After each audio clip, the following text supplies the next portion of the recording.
বন্ধুরা আমরা এখানে একটা এক্সপেরিমেন্ট করতে চলেছি। তোমরা জানো রোদ্দুরের খুব টেম্পার, আর এসে আমাদের হাতে একটা ডিম আছে, ঠিক আছে? আর তোমরা বুঝতেই পারছো, দেখো রোদ্দুরের কি টেম্পার, চারিদিকে রাস্তাঘাটে ধোঁয়া উড়ে যাচ্ছে।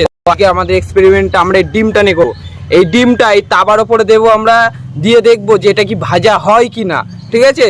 তো চলো ডিমটা ভাঙো, দেখা যাক কি হয়। দাঁড়াও, আরে বাবা,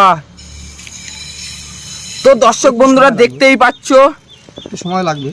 তাবা একটু হালকা গরম হয়েছে, একটু সময় দিলে হয়তো। দেখা যাক 2 মিনিট পরে ডিমটার অবস্থা কি হয়।